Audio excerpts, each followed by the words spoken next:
যে ধর্মে কোনো বর্বরতা নেই, যে ধর্মে কোনো পরকে হিংসা নেই, যে ধর্মে মানুষকে নিন্দা নেই, যে ধর্মে মানুষের কথা বলে, যে ধর্মে মানুষের আত্মচেতনার কথা বলে, আমার সেই ধর্ম সনাতন ধর্ম। আর আমার সেই সনাতন ধর্মকে নিঃস্ব করার জন্য যে চক্রমহল আসুক না কেন, তাদের হাত ভেঙে গুড়িয়ে দিতে হবে। আমার সনাতনের প্রতি বিন্দুমাত্র আর চোখে তাকালে তার চোখ তুলে দিতে হবে।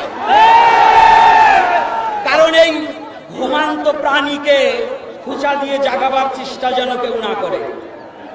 8 দফা দাবি করেছে, বেশি কিছু নয়। সনাতনী, একটু আগে আমার এক বাবা বলেছে, আমি একমত। সনাতনী কখনো ভিক্ষার থালা হাতে নেয় না, সনাতনী কোনো কারো দয়ায় বাঁচে না। সনাতনী যুদ্ধ করে বাঁচতে শিখতে হবে, যুদ্ধ করে বাঁচতে শিখতে হবে। সনাতনী কারো দয়ায় নয়। তো যে জাতি দয়ায় বাঁচতে চায় না, যে জাতি ভিক্ষার হাত বাড়িয়ে দেয় না, তাদের প্রতি কেন এত নির্যাতন?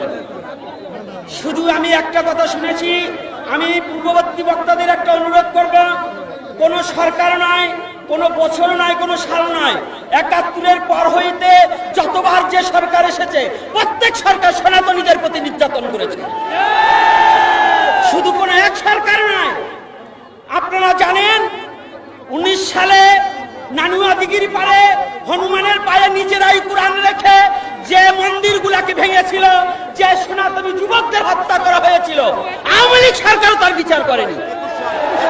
21 সালে ঠিক আছে, যাক আমার ভুল হতে পারে, তাহলে 21 সালে যে ঘটনা, তারপর থেকে যত ঘটনা, আওয়ামী লীগ বলেন, বিএনপি বলেন, জাতীয় পার্টি বলেন, সনাতনী এই বাংলাদেশ টিকে আছে সনাতনী জাতির সম্পত্তির উপরে। দাতব্য যত চিকিৎসালয়, দাতব্য যত প্রতিষ্ঠান, আপনার জগন্নাথ ভার্সিটি থেকে শুরু করে এই রমনা পার্ক পর্যন্ত সমস্ত সনাতনী জাতির সম্পত্তি।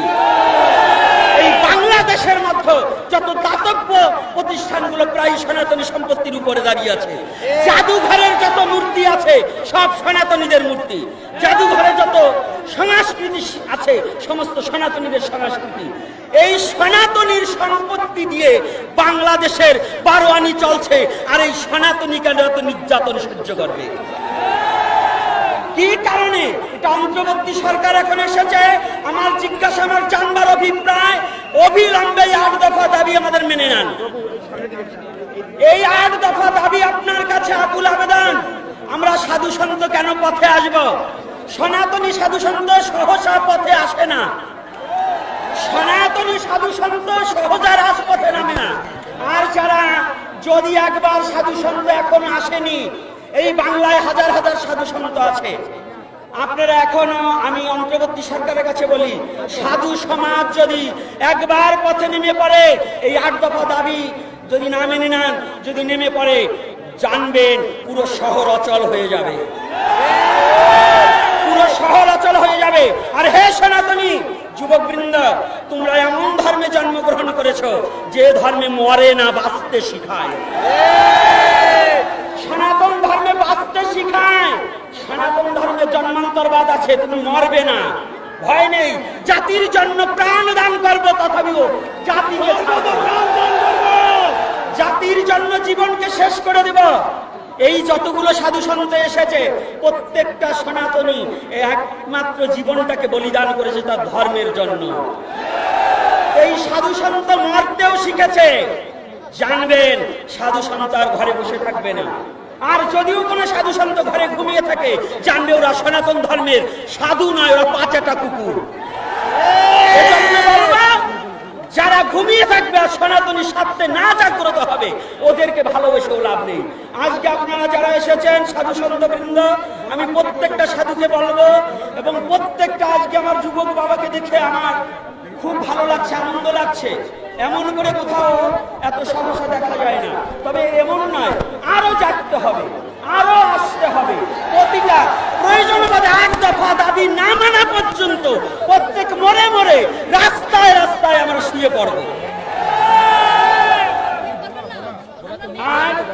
আর একটা কথা আছে, আপনাদের কথা আমার চলবো না, কথা হচ্ছে বাংলাদেশে আমার নলেজে আছে।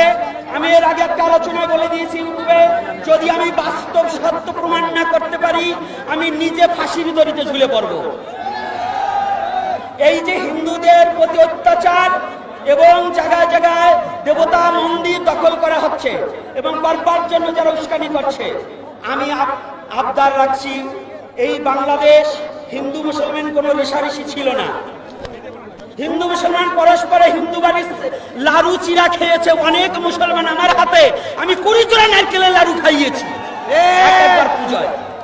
তাহলে আজকে কারা এই বাংলার বুকে কারা এই মূর্তি ভাঙছে, এটাকে তদন্ত করে আইনি নোটিশ দিয়ে এবং এটা তদন্ত করে আইন পর্যবেক্ষণ করে যেন এদেরকে চিহ্নিত করা হোক।